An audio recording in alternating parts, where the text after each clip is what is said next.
دوستای عزیز و مهربونم، سحر هستم، راوی کانال داستان‌های عاشقانه با سحر. ممنون میشم با سابسکرایب کردن و به اشتراک گذاشتن ویدیوها به ما انرژی بدید. 2 هفته از اومدنم به خونه پدرم میگذشت و هیچ خبری از سیاوش نداشتم و اونقدر ضعیف شده بودم که مریضی بهم غلبه کرد و من تو رخت خواب افتادم. رنگ و روم زرد شده بود و از گرسنگی داشتم میمردم، اما دلم به هیچ غذایی نمیکشید و روز به روز ضعیف و ضعیف‌تر میشدم، تا اینکه آقا جانم یه روز از نگرانی دستمو گرفت و با کمک زهرا منو برگردوندن رشت تا اون طبیب حاذقی که پدرم میشناخت منو ببینه. واسه همین دوباره قدم به عمارت آقا بزرگ گذاشتیم. آقا جانم هم واسه سیاوش پیغام فرستاد که من مریض شدم و برگشتم. دلم اما ازش بدجوری گرفته بود. 2 هفته تموم منو به حال خودم رها کرده بود بدون اینکه حتی خبرمو بگیره. برای همینم وقتی اومد چشممو بستم و تحویلش نگرفتم، اگرچه دلم براش بر میکشید. ولی صدام کرد، جوابی ندادم. سراغ زهرا رفت. چرا اینقدر لاغر شده؟ چه بلایی سرش اومده؟ چی بگم سیاوش خان؟ آبجیم اصلا غذا نمیخوره. برگشت سمتم و دوباره صدام کرد. این بالای چشممو باز کردم و گفتم بله، مگه نمیبینی خوابم؟ چرا میبینم؟ اما این چه حال و روزیه؟ چرا غذا نمیخوری؟ کجا درد داره؟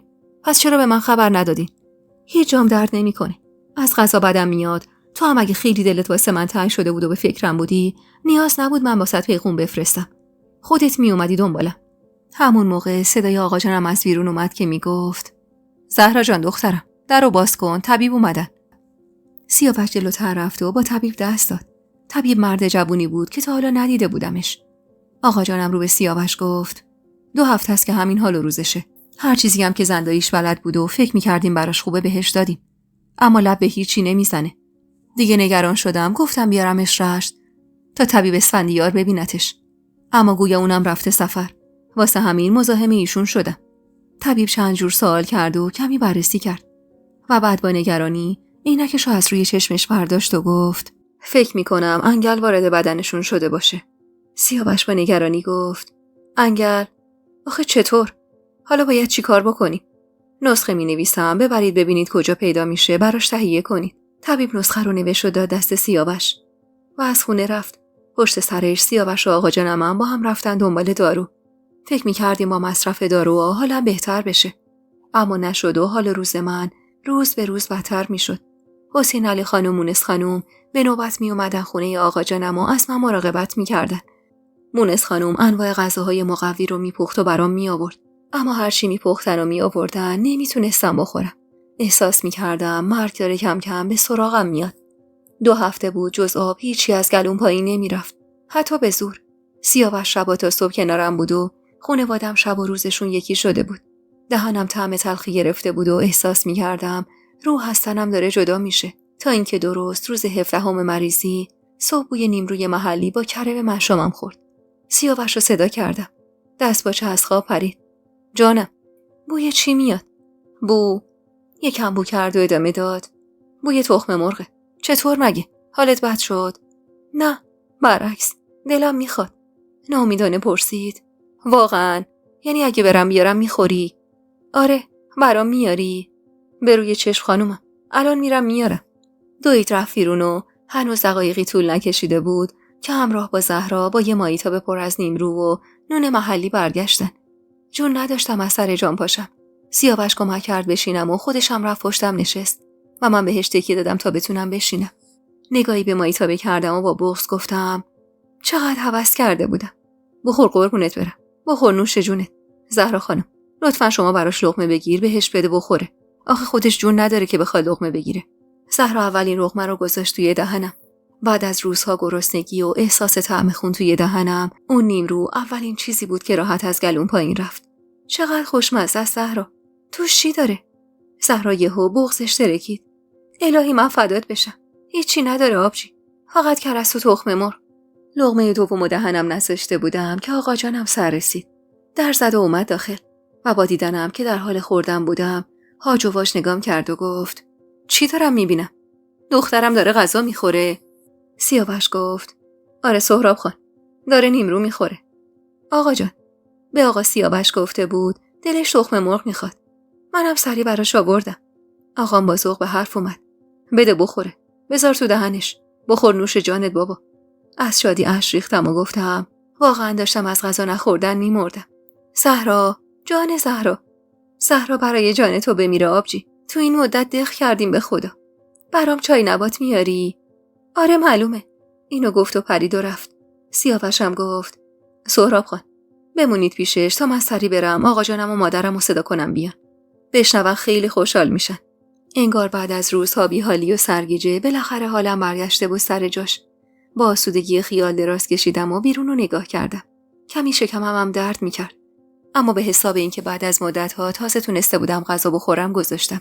مونس خانم که اومد منو بغل کرد و گریه‌اش گرفت. جون به سر شدیم دخترم. حسین علی خانم بالا سرم ایستاد و گفت حسابی ترسوندی ما رو دخترم. اگه میدونستم تخم مرغ دوست داری خودم تموم تخم مرغای رشت رو می‌خریدم و می‌آوردم اینجا. زهرا گفت نه حسین علی خان. اولای مریضیش حتی تخم مرغم نمیخورد. امروز صبح که سیاوش خان اومد بهم گفت جا خوردم. باورم نمیشد. آقا جانم خوشحال به جمع ما پیوست. لابد انگل از تنش خارج شده. مونس خانومم در تایید حرفش گفت انشالله همینطوره. دخترم خونه بدون تو هیچ صفایی نداره. 1 ماه نیستی انگار هیچ کسی نیست. میگم سیاوش نبریمش خونه مادر. سیاوش نوچی کرد. اینجا جاش راحت‌تره مادر. بذار یکم بهتر بشه بعد میبریمش. باشه مادر. اصرار نمی‌کنم. فقط اگه اجازه بدید. یعنی اگه چکاوک جان اذیت نمیشه واسه خواهرات پیغام بفرستم بیان. خیلی دلواپسن. چشمامو به علامت رضایت تکون دادم. از روز بعدم کم کم تونستم غذا بخورم. یادمه 10 روز بعد هم سیاوش اومد دنبالم و بالاخره برگشتم خونه خودمون. شریفه با اسفند و مونس خانم با صدقه به استقبالم اومدن. حسین علی خانم یه گوسفند بزرگ جلوی پام زمین زد و کل خانواده رو اون روز برای نهار مهمون کرده بود تا دور هم جمع باشیم. خانم‌ها تو مهمون خونه دور هم جمع بودیم که سمیه حرفی زد و توجه بقیه رو به خودش جلب کرد. میگم زن داداش احساس میکنم یکم ورم داری. تازه چشماتم یه حالیه. حرفشو با منظور ادا کرد و من یهو به خودم نگاه کردم که گلدست خاتون گوشاش تیز شد. مریم گفت من اینو تو خونه‌شونم فهمیده بودم. اصلا احساس میکنم شکم زن داداشم یه کوچولو ورم داره. اما چون خب اون 1-2 باری که رفتیم سهراب خان بودن محروم نشد چیزی بگم. پری با ذوق دستاشو به هم کوبید. وای خدای من. یعنی آبستنی زن داداش. مونس خانوم دستشو گذاشت رو دهنش. اینقدر بلند نگو. گلدست خانوم یه جوری نگام کرد و رو به مونس خانوم کرد. من دیگه تو این کارا دخالت نمی‌کنم. مونس خودت بفرست کی بیاد ببینتش. دست باچه گفتم اما طبیب منو دید و چیزی نگفت. طبیب چه میدونه دختر؟ باید مامایی قابلی چیزی بیاد بالا سرت. گفتم آخه من هیچ علائمی از بارداری ندارم. مثلا چه علائمی؟ سرمو انداختم پایین و گفتم من کماکان ماهانه میشم. سمیه گفت چه ربطی داره زن داداش؟ خیلی ها اینطورین. این مسئله هیچ منافاتی با آبستن شدنت نداره. پری گفت ولی چکاوک الان 1 ماهی که خونه پدرشه. مونس خانم گفت لابد 2 ماهشه مادر. یا امام 8. یعنی میشه دامن عروسم سبز شده باشه. بی هوا دستم روی شکمم رفت. تو گرمای اتاق لرز به جونم افتاد. مونس خانم حال روزمو فهمید و صدا کرد تا سنم پتو واسم بیاره. سنم هم هن و هن کنان پتو رو آورد و دست به کمر از اتاق خارج شد که یهو سمیه رو کرد به مادرش. میگم اینو پرو نکردید؟ مگه چند ماهشه اینجوری داره راه میره؟ انگار فردا میخواد بره بزاد. مونس خانم گفت این حرفو نزن دخترم. از کمک کردن به همین یتیم بوده که خدا نظر کرده و دامن عروسم سبز شده. انشاءالله از دعای خیرش خدا یه نوه سالم تو بغلمون بذاره. گلدست خاتون گفت الهی آمین. دست این دختر خیلی سبکه. اگر سر در می آوردم می گفتم نظر کرده است. مگه میشه یکی این همه بلا سرش بیاد اون وقت اینقدر آروم و مظلوم باشه؟ دختر بیچاره تک و تنها داره دوران آبستنیشو میگذرونه. اگه هواشو نداشته باشیم خدا رو خوش نمیاد. مونس خانم اومد سمتم و منو آروم آروم تا سمت اتاقم برد و ازم خواست دراز بکشم و گفتی که چارزانو نشینم. از اون ورم فرستادم پی قابله. مونس خانم که از اتاق بیرون رفت دلم شروع کرد مثل سیر و سرکه به هم جوشیدن که اگه آبستن نباشم با این جماعتی که اینطور چشم انتظار بودن و حالا اینقدر ذوق دارن چیکار کنم. به جای قابل این بار ماما خبر کرده بودن. وقتی اومد داخل بقیه هم همراهش اومدن داخل. کیف سیاه رنگ همراهش بود که اونو روی زمین گذاشت. نشست لبه یه تخت و دستش رو روی شکمم گذاشت. چرا اینقدر ضعیفی؟ چند هفته بود که نمیتونستم غذا بخورم. تازه چند روزه حالم بهتر شده و اشتهام برگشته. دستمو گرفت تا نبضمو ببینه. بعدم کمی شکممو معاینه کرد و گفت آخرین بار کی ماهانه شدی؟ گفتم همین چند وقت پیش. اینو پرسید و کمی سوال و جوابم کرد. بعدش پرسید یعنی اصلا عقب ننداختی؟ مرتب بوده؟ نه، همه چیز مرتب بوده. چرا زودتر نیومدی که معاینه بشی؟ آخه هیچ علامتی نداشتم. فقط اشتهام کور شده بود که اونم طبیب اومد بالا سرم و گفت از زنگله. رو کرد به مونس خانم و گفت به احتمال زیاد عروستون آبستنه. هر 2 هفته بیاریدش پیش من یا بفرستید بیان دنبالم. مونس خانم چشماش برقی زد و چشمی گفت خوبه، فقط باید حسابی استراحت کنه. اونقدر جون نداره که هیچ چیزش مشخص نیست. یکم تقویتش کنید بعد بیاریدش. اما از روی علائمش من میگم بارداره. اینا رو گفت و بلند شد و رفت بیرون. و من صدای خوشحالی سمیه رو میشنیدم که میگفت دیدین درست حد زده بودم مادر؟ مونس خانم اما گفت معلوم نشده که. فعلا به هیچ کسی چیزی نمیگید. متوجه شدید؟ از اون ور صدای گلدست خاتون میومد. باید تقویتش کنی مونس. برو بگو آش قلم براش بار بذارن. فردا اول وقتم یکی از کارگرا رو بفرست بره از لب ساحل ماهی تازه براش بگیره. همون موقع شنیدم که مونس خانم گفت سنم مادر، برو بگو آش قلم بار بذارن. صدای متعجب سنم پشت بندش اومد که گفت خانم من باید برم. این بار گلدست خاتون جواب داد نه، پس میخوای من پیرزن برم. همه در اضطرابی باور نکردنی به سر میبردن و من اینو از ذوق تو صداشون تشخیص میدادم. حتی سنم دنبالیده هم دیگه برای کسی مهم نبود.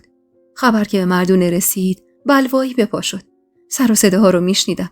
همه شاد بودن و بچه‌ها از ورود نوه جدید به خانواده صحبت میکردن. چند ثانیه‌ای طول نکشید که سیاوش تو آسونه در ظاهر شد. به چارچوب در تکه داد و نگام کرد. لبخند زدم تا از نگرانیش کم کنم. آروم لب باز کرد. پس این مریضی و چه میدونم انگل و اینا همه یعنی؟ گفتم ماما میگفت شاید. هنوز مطمئن نبود. از فردا اصلا از جا تکون نمیخوری. واسه پدرتم پیغام میدم زهرا رو بفرسته پیشه تا حوصله‌اش سر نره. بعد اومد نشست کنارم و دستمو تو دستش گرفت. برد بالا و بوسید و گفت ممنونم عزیزم. خجالت زده گفتم واسه چی؟ دستش آروم روی شکمم قرار گرفت. برای اینکه داری بچه‌مون رو تو شکمت نگه می‌داری و به خاطرش به این حال و روز افتادی. چند ضربه‌ای به در اتاق کوبیده شد و بلافاصله باز شد.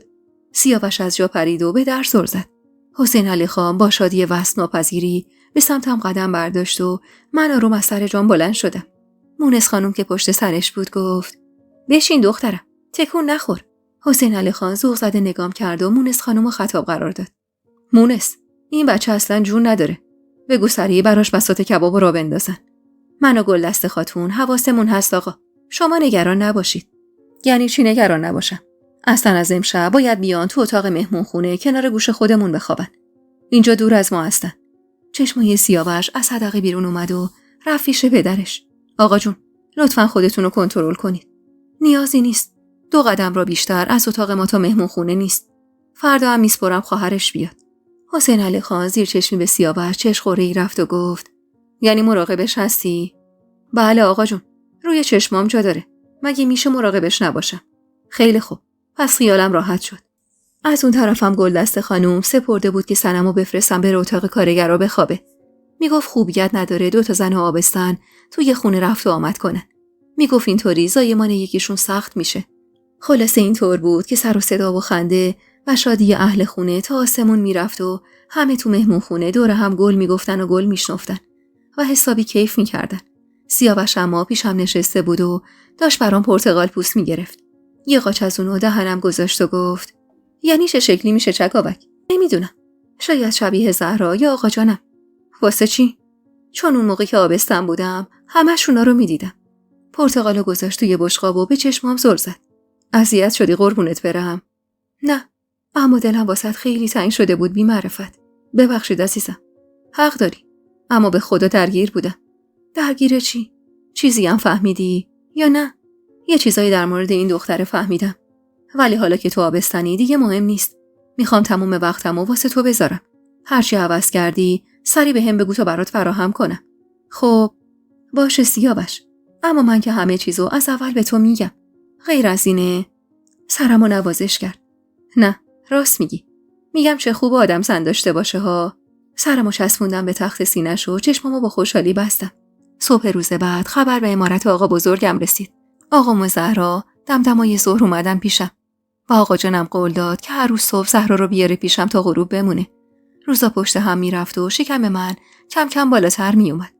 چاق‌تر شده بودم و دیگه همه به خوبی میتونستم بفهمن که بچه‌ای تو شکم دارم. سنم به اتاق کارگرا منتقل شده بود و من شده بودم تاج سر همه. سینی سینی ویارونه برام از دوست و آشنا و فامیل میفرستادن تا بخورم و جون بگیرم. همه هم نگرانم بودن و نمیذاشتن قدم از قدم بردارم.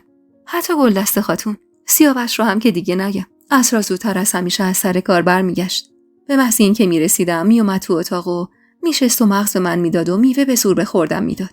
گاهی اونقدر همه چیز خوب بود که من خیال میکردم شاید خوابم و خیاله. تا اینکه گلبیبی برای خواستگاری زهرا واسه خسرو پا پیش گذاشت. قرار بود عروسی سر بگیره و من نمیخواستم از دستش بدم. خاتون و مونس خانم اما اصلا با رفتنم به خونه آقا جانم موافق نبودن. اما وقتی اصرار پی در پی منو دیدن بالاخره متقاعد شدن. سیاوش یه نفر جای خودش گذاشت تو شالیکوبی و همراه هم شد تا روزای آخر منتها به عروسی رو خونه آقا جانم بگذرونیم و اونجا اقامت داشته باشیم. گلبیبی برای زهرا سنگ تموم گذاشته بود. از همه چیز بهترینش رو براش می‌خرید و میفرستاد و از هر چی که زهرا خوشش میومد دوتا تهیه می‌کرد. اما در کنار تموم این بریز و بپاشا و خریدای عیونی و کارهایی که برای زهرا انجام میشد، مهمتر از همه پیدا کردن قابله‌ای بود که بتونه به مادر شوهرش بفهمونه زهرا شب عروسی نمیتونه اون پارچه سفید و قرمز شده تحویل بده. با اون شرایطی هم که من داشتم، پیدا کردن قابله سخت‌ترین کار ممکن بود. اونم به دور از چشم سیاوش که هیچ جور چشم ازم بر نمی داشت و همش کنارم بود.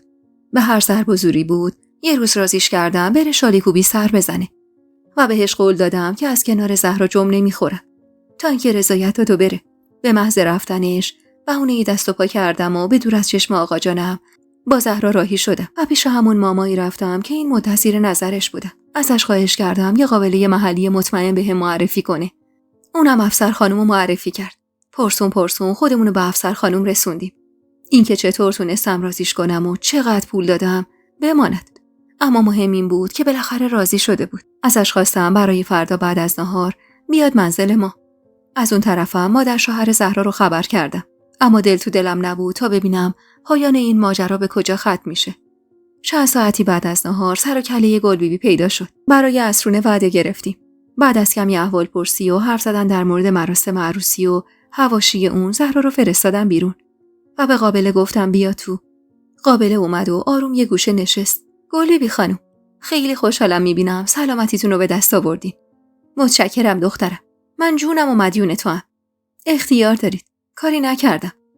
غرض از مزاحمت و اینکه ازتون خواستم بیاید اینجا اینه که راستش ما رسم داریم قبل از عروسی دختر رو میبریم قابله ببینه تا بعداً حرف و حدیثی پشتش در نیاد. گلبیبی لب گزید. این حرفا چیه دخترم؟ هم خودتو میشناسم، هم خانواده‌تو، هم خواهرتو. مطمئنم یکی بهتر از خودته. شما لطف دارید. به هر حال دهن مردمو نمیشه بست. میدونم دخترم. درست میگی. منم چون مادر شوهر تنی نیستم، قصد نداشتم پشت در اتاقشون بشینم. گفتم شاید خسرو خوشش نیاد. به هر حال نامادری که مادر نمیشه. یعنی پا تختی نمیگیرید؟ اونو که میگیرم. براشونم سنگ تموم میذارم. ولی خب تو خودت بهتر از اوضاع خونمون خبر داری. مجید و خسرو هنوزم که هنوزه رابطشون کامل خوب نشده. نمیخوام با این کارا خسرو رو از خودمون دورتر کنم. فقط میخوام سر و سامون بگیره. با این حرفاش دو به شک شدم و با خودم گفتم اصلا هیچی نگم و از قابله بخوام بره بیرون. اما دیگه اونو دعوت کرده بودم داخل و نمیشد. از طرفی هم میترسیدم بالاخره یه خاله خانباجی پیدا بشه و حرفی بزنه و یه موقع نشون از زهرا بخواد. واسه همین گفتم به هر حال شک و شبهه بعدن نباشه توش بهتره. راستش ایشون قابله خانوادگی ماست. ایشون بود که منو معاینه کرد و به مادر شوهرم همین حرفا رو زد. یه مسئله ارثی بین ما هست. که باید ایشون بهتون بگن. نگاه گل بیبی رنگ ترس گرفت. چیه دخترم؟ خدا بد نده. نه، چیز بدی نیست. نگران نباشید. و اشاره زدم و قابله به حرف اومد. و توی اون لحظات من از ترس داشتم به خودم میلرزیدم که قابله یهو گند نزنه به همه چیز و چیزی بگه که گل بیبی خانم به شک بیفته.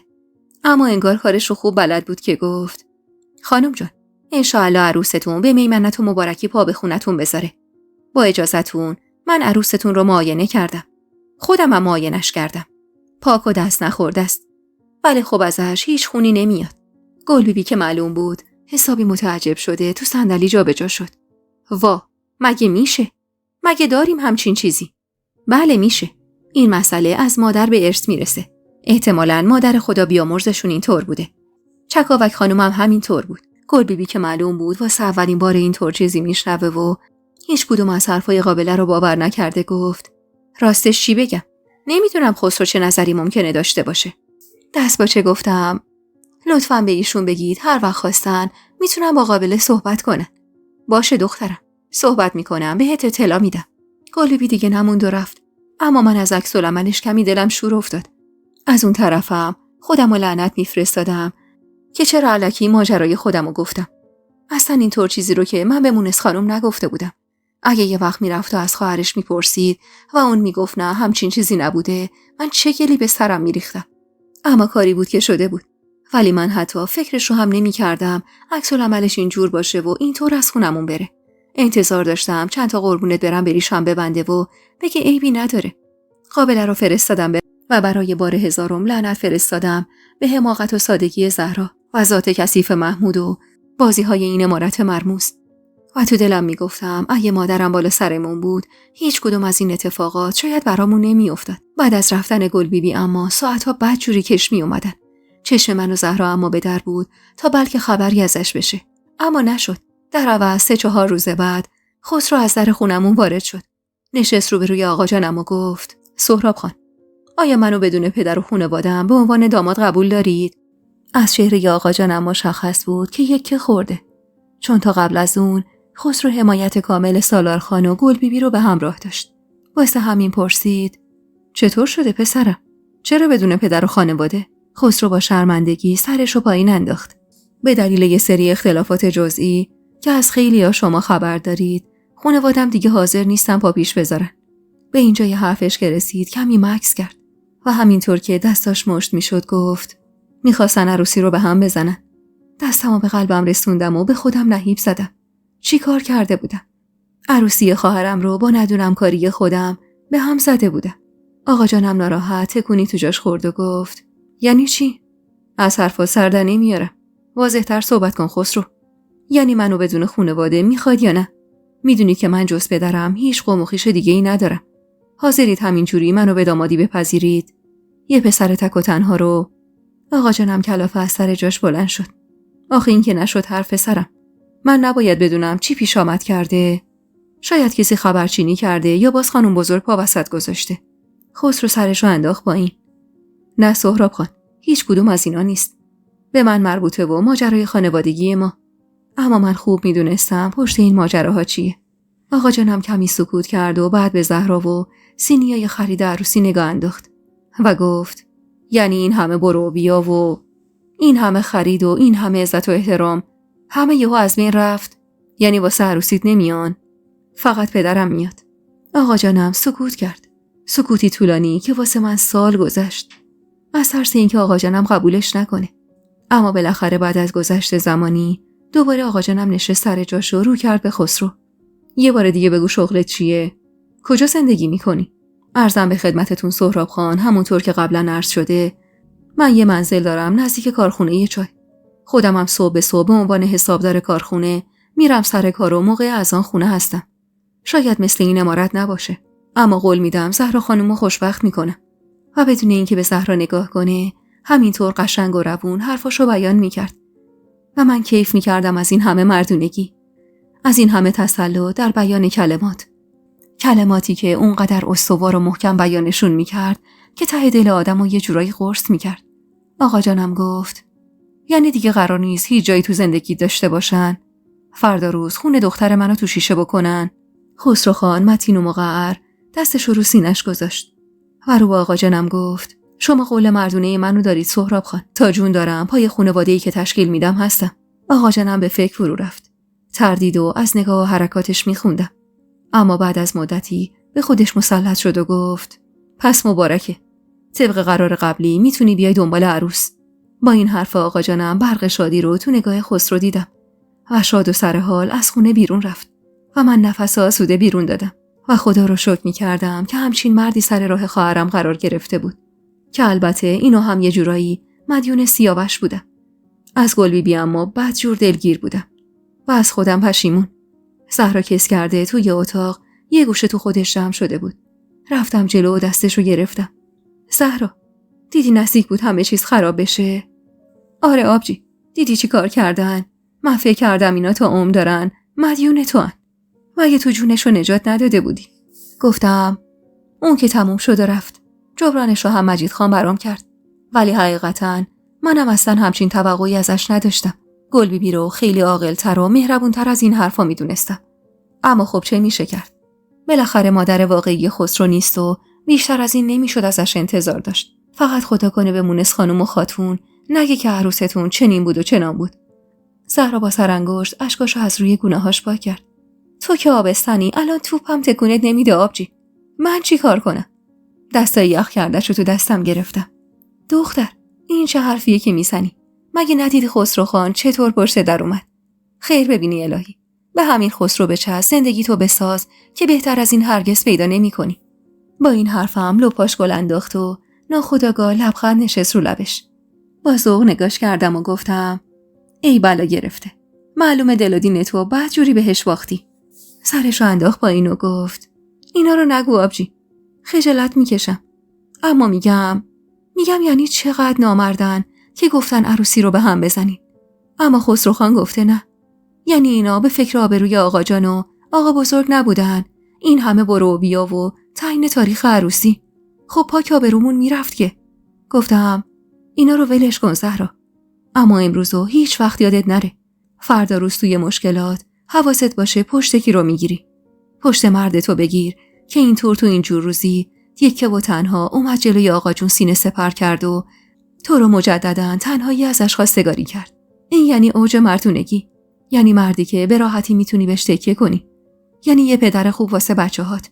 تو باید عین مادرمون باشی که تا آخرش به قیمت جونشم که شده بود به پای آقا جانمون موند. تمام سختی و مشکلات رو قبول کرد به خاطر عشقی که با آقا جان داشت. چشمای زهرا دوباره اشکبار شد. اما این بار معلوم بود که اشک شوقه. نقم. باشه آبجی. هیچ وقت یادم نمیره.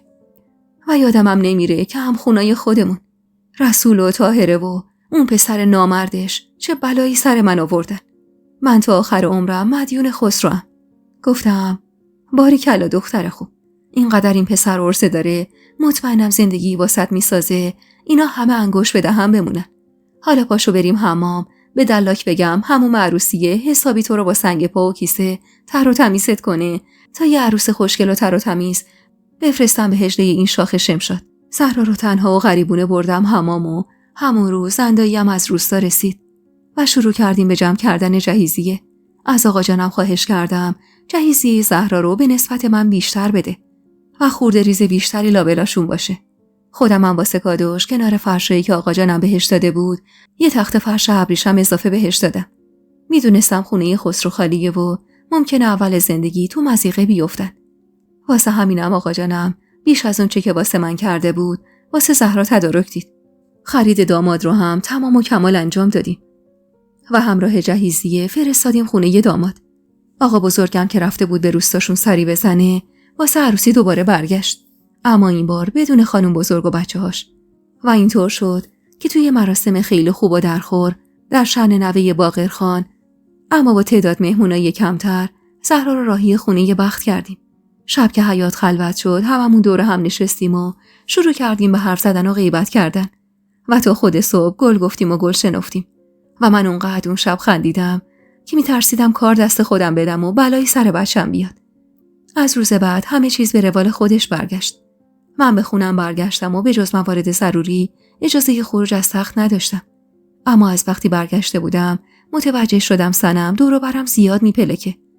برام راه و بیراه سینی به سینی غذا می آورد و میبرد و دائم دنبال این بود من چیزی بگم بدوه بره عمل کنه. با خودم گفتم لابد مونس خانم و گلدست خاتون دمشو چیدن که داره اینجوری خودشو شیرین میکنه. یه روز اما گل بیبی فرستاد دنبال خانواده حسین علی خان تا برن ییلاق و برای مجید دختر ببینن. هوا سرد بود و مونس خانم راضی به رفتن نبود. اما دلش نمی اومد رو حرف خواهر بزرگترش حرفی بزنه. سیاوش پیش من موند و بعد از کلی سفارش بقیه اعضای خانواده راهی ییلاق شدن. سیاوش زهرا رو روزا می آورد پیشم و خودش میرفت سر کار تا شب. تو یکی از همون روزا زهرا رفته بود مطبخ تا برام خوراکی بیاره و وقتی برگشت پارچه آب روی میز و برد و توی باغچه خالی کرد. با تعجب نگاش کردم. زهرا چی کار میکنی؟ به نظرم این دختری مرد گرفته داره تو غذا چیز میز میریزه آبجی. پا شدم رفتم سمت زهرا. اینو از کجا در آوردی؟ اصلا از کجا میدونی؟ نمیدونم آبجی. اما متوجه یه چیزایی شدم. پاشو بریم ماما تو رو ببینه. حالت خوبه؟ درد نداری؟ هاج و واج نگاش کردم و گفتم نه خوبم. تو مطمئنی؟ الان داره میریزه؟ آره آبجی. یهو از کوره در رفتم و گفتم پدرشو در میارم. صبر کن. و از در اتاق خارج شدم و آروم و پاورچین خودم به مطبخ رسوندم. دیدم پشت صنم به منه و داره شربتی رو هم میزنه. زدم زیر دستش و گفتم این واسه کیه؟ یکی خورد. با تته پته گفت این برای شماست. شربت نمیخواستید؟ توش چی ریختی زنی که؟ هیچی خانم جان. هیچی به خدا. برگشتم سمت زهرا و گفتم برو بیرون من با این کار دارم. تنهامون بذار. اما آبجی نداریم. گفتم برو بیرون. پس تو رو خدا مراقب خودت باش. زهرا بیرون رفت و من مچ دست صنمو پیچوندم و گفتم بگو توش چی ریختی؟ هیچی خانم جان. پس بخور. چی کار کنم؟ گفتم بخور. چی رو؟ همین کوفتو. نگاه کرد به لیوان و دوباره به من نگاه کرد و گفت اما من از این شربت خوشم نمیاد. میلم نمیکشه بخورم. لیوانو برداشتم و بردم نزدیک لبش. گفتم کوفت کن. مگه نمیشنوی چی میگم؟ یهو لحنش از حالت التماس خارج شد و گفت شما حق ندارید با من اینجوری حرف بزنید. گفتم چرا؟ تو مگه چه کاره این خونه ای؟ هان؟ هرچی. من پرستاره گلدست خاتونم. به جز یه خدمتکار ساده مگه بیشتری؟ اینو گفتم و لیوانو نزدیک لبش کردم. دیدم لبش رو باز نمی کنه. واسه همین دوباره با تحکم گفتم بگو چی ریختی توی این؟ توی حرکت ناگهانی خودش رو از دستم خلاص کرد و با دست محکم زد زیر لیوان و محتویاتش رو ریخت روی زمین. لیوان پرت شد و شکست. با حرص چشممو در آوردم و گفتم چه غلطی کردی؟ چطور جرأت کردی به جون من و این بچه توی شکمم دست درازی کنی؟ با یه حالت بی‌تفاوتی گفت کی گفته من دست درازی کردم؟ من اصلا کاری نکردم. دندونامو رو هم فشردم. میندازم تو انبار. فکر کردی کی هستی؟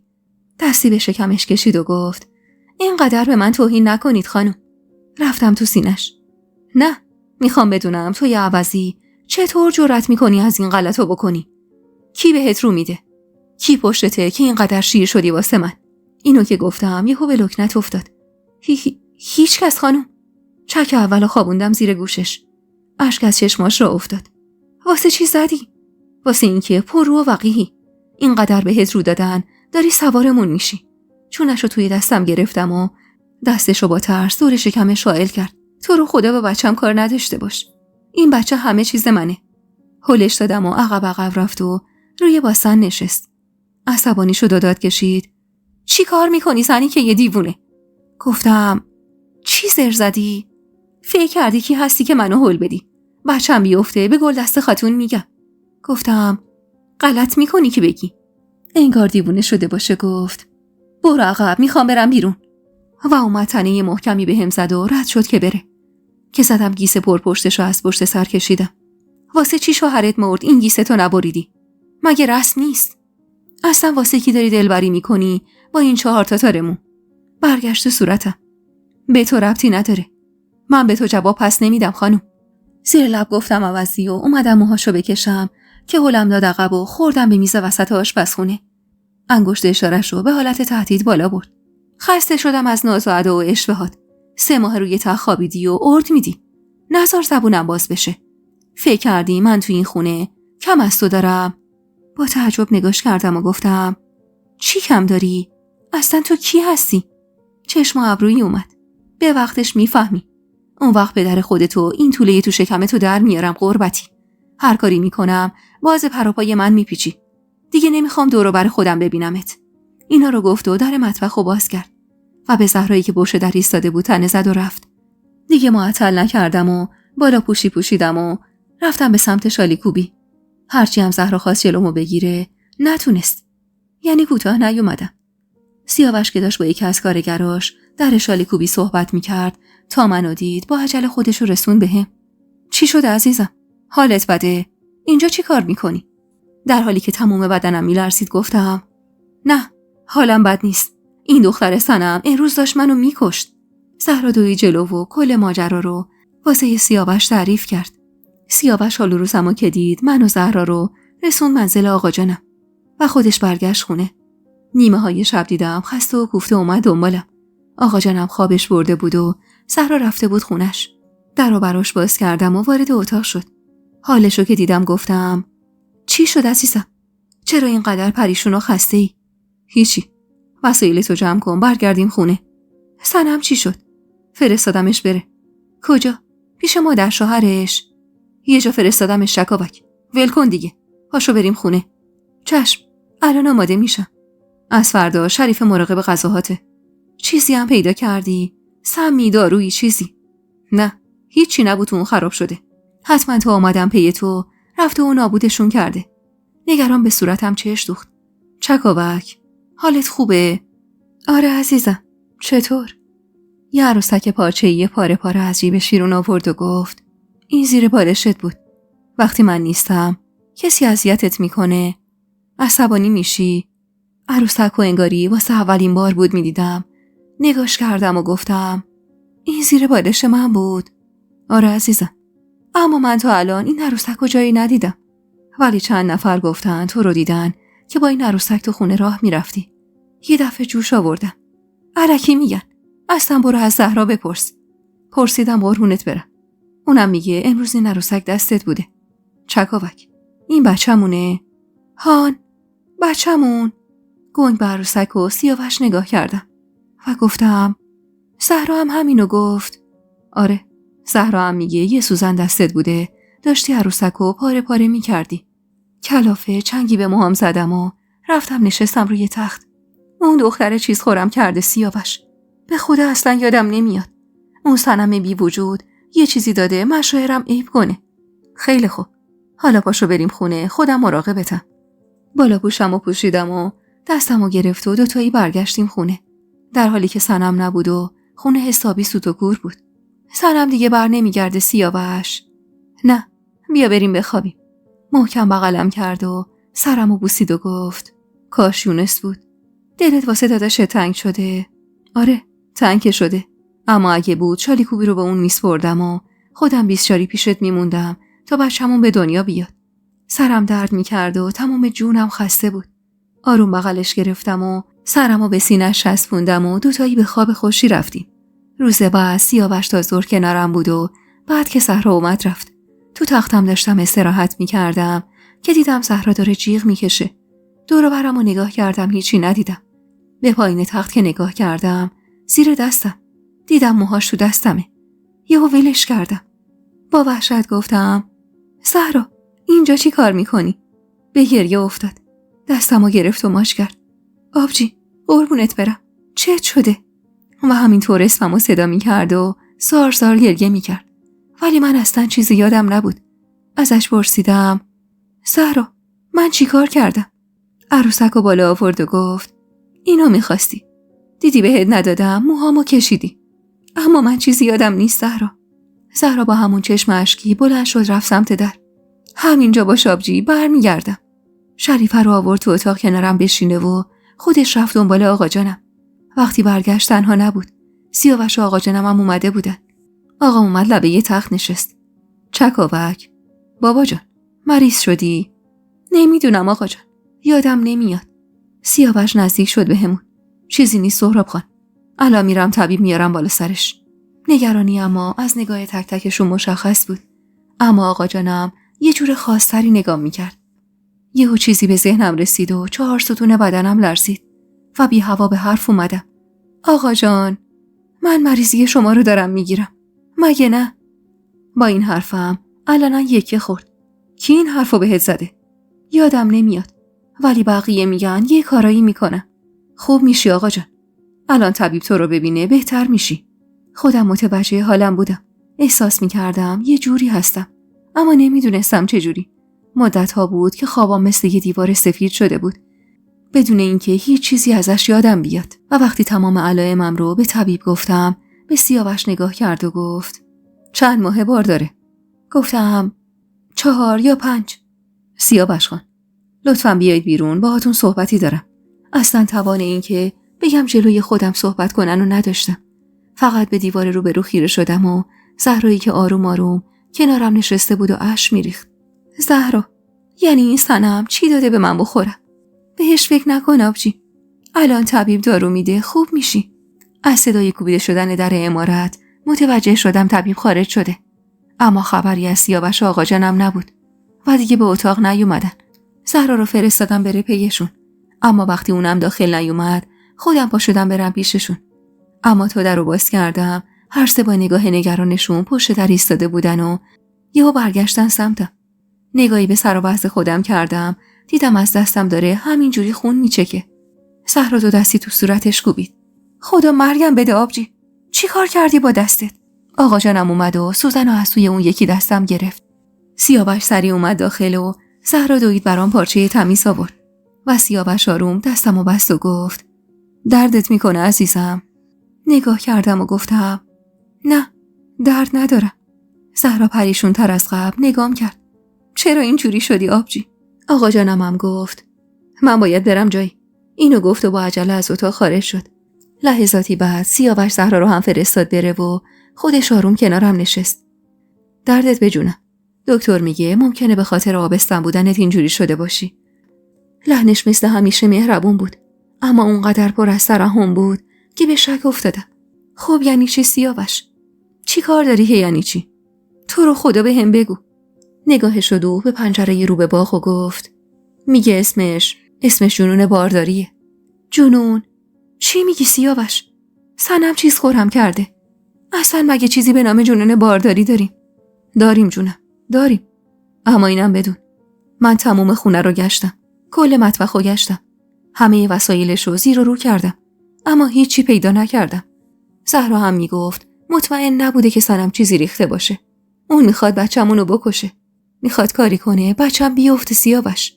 نگران نباش، دکتر میگه بچه سالمه عزیزم. وقتی شنیدم بچه سالمه، خدا رو شکر کردم، چون دیگه هیچ چیزی مهمتر از بچه توی اون لحظات واسم وجود نداشت. واسه همین گفتم پس به دنیا بیاد خوب میشم. سیاوش گفت داره، اما لحنش هیچ خوشحال نشون نمیداد. دلم به شور افتاد. حس کردم چیزی هست که به هم نمیگن. اینو وقتی شب آقا بزرگ اومد خونمون بیشتر از قبل مطمئن شدم. با سیاوش و آقا جانم دائم در حال پشپش بودن.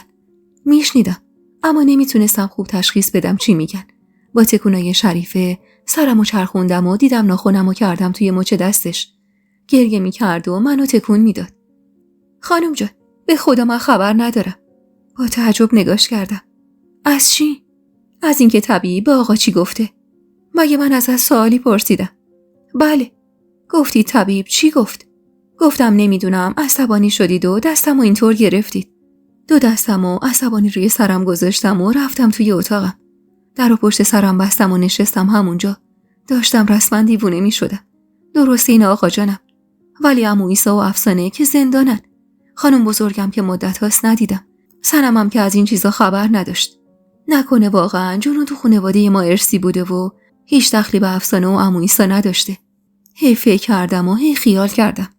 وقتی به خودم اومدم دیدم دارم با زغال توی بخاری روی دیوار خط و خطوط نامنظمی میکشم. وحشت زده زغال انداختم و عقب رفتم، ولی با بخاری برخورد کردم و 2 تا دیگه زغال افتاد روی فرش و شروع کرد با آتیش گرفتن. سیاوش وقتی وارد اتاق شد دود همه جا رو گرفته بود و خاکستر تو اتاق پخش شده بود. دوید دستمو گرفت و منو با عجله برد بیرون. به آقام رو کرد و گفت سهراب خان، میشه شکاوک خونه شما باشه تا بعد بیام دنبالش؟ برگشتم و گفتم داری بیرونم میکنی؟ میخوای ولم کنی سیاوش؟ نه عزیزم، برای چی ولت کنم؟ واسه این که مجنون شدم. آقا بزرگ اومد کنارم و دستی به سرم کشید. کی گفته تو مجنونی دخترم؟ هر کی گفته غلط کرده. ولی شدم آقا بزرگ. نگاه به دیوار اتاقم بکنید. اصلا یادم نیست که این کارا رو کردم. به خودم اومدم دیدم دارم روی دیوار رو خط میندازم. آقا جانم دستشو حلقه کرد دور بازوم. بیا دخترم، بیا بریم خونه خودمون. اینجا سیاوش خان نمیتونه تنهایی مراقبت کنه ازت. شاید چیز خورت کردن دخترم. اونجا حداقل پیش خودم و خیالم راحته. آقا بزرگ با عصبانیت گفت من مادر کسی که تو رو به این روز انداخته بعضاش میشونم. وایسا و تماشا کن. مستحصل گفتم به مونس خانم و گلدست خاتون چی بگیم؟ اگه بیام خونه شما؟ سیاوش نزدیکم شد. دست سردم و تو دستش گرفت و گفت باقر خان میگن فردا برادرات دارن از سربازی بر میگردن. میگم فرستادمت پیش خانواده‌ات یکم دلت باز بشه. همونجا هم مراقبتن و استراحت میکنی. بعدش همونا کمی زمان میبره تا برگردن. به این زودیا نمیان. باشه سیاوش، فقط زود بیا دنبالم. باشه عزیزم. آقا جان لباسمو روی تنم محکم کرد و با آقا بزرگ دستمو گرفتن و ستایی راهی خونه شدیم. اما فضای عمارت پدریم مثل گذشته نبود. برام وهم‌انگیز شده بود.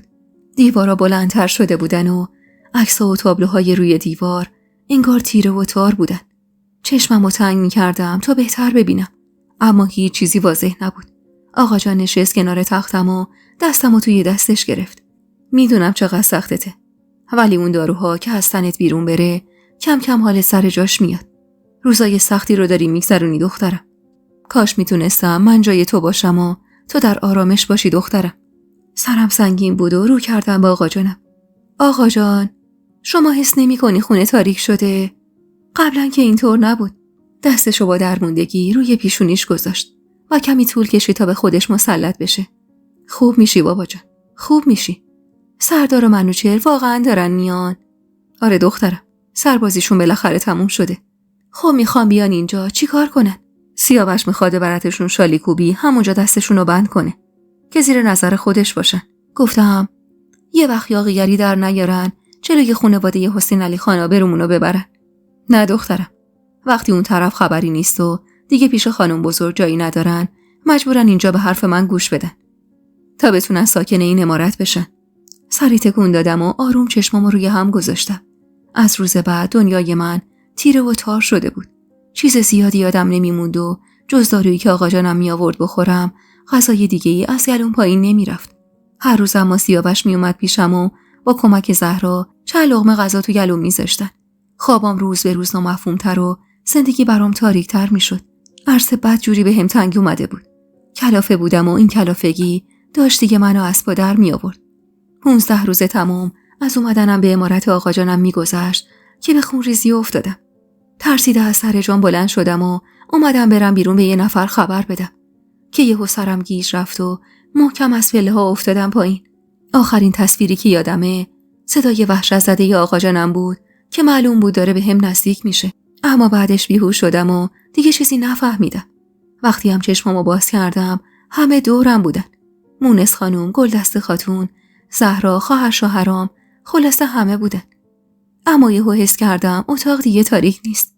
دیگه منگ نبودم و همه چیز برگشته بود به روزایی که آبستن نبودم. چشمای مونس خانم اما پر از اشک بود.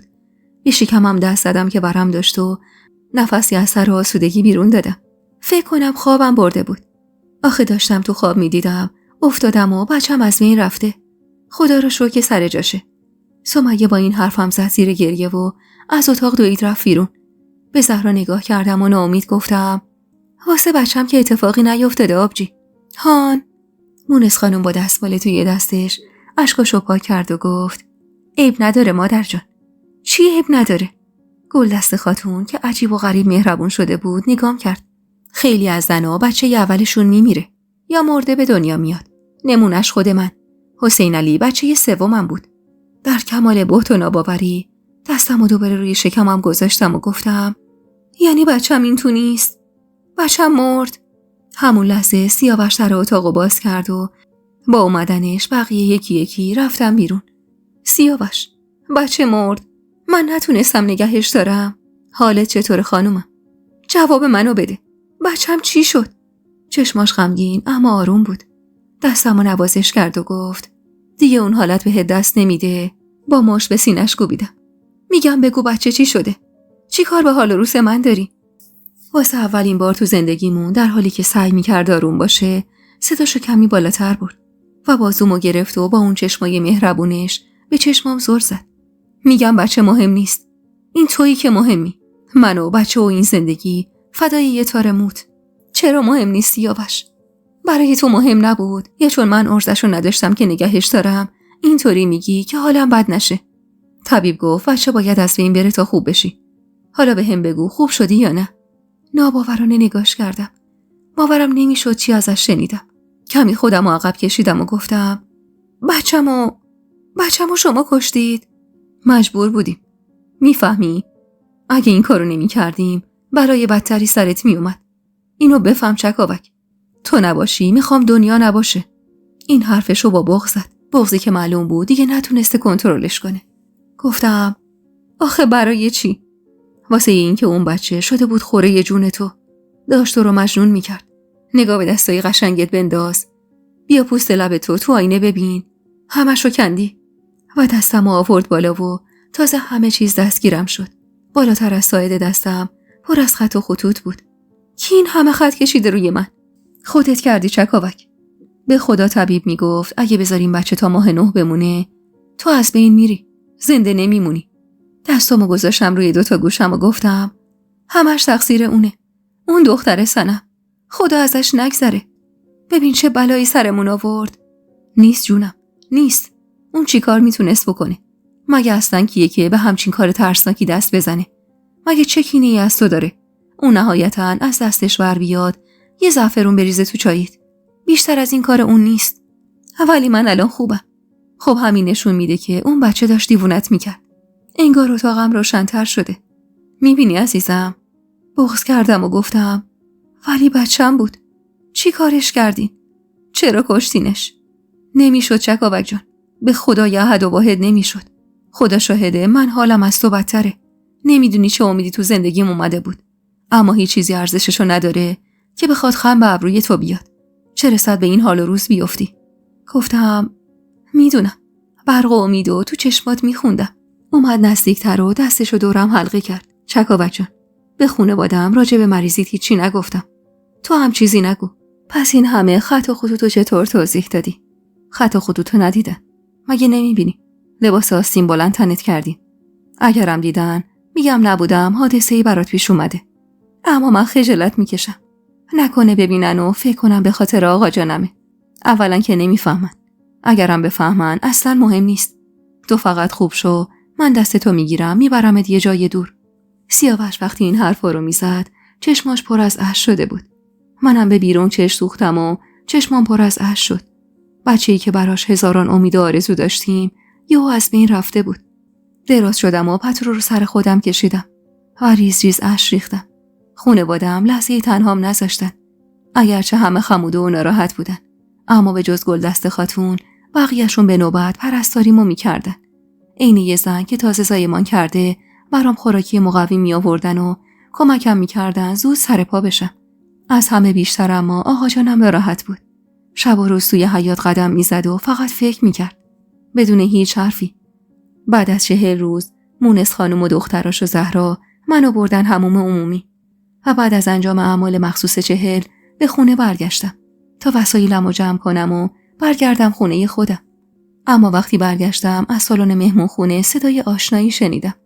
صدایی که مدت‌ها بود نشنیده بودم. قدم به مهمونخونه گذاشتم و با دیدنش تنم مورمور شد. دوستای عزیز و مهربونم، یک دنیا ممنونم که تا پایان این قسمت همراه هم بودید و خوشحال میشم اگه نظراتتون رو در مورد این قسمت توی کامنت ها با ما به اشتراک بذارید.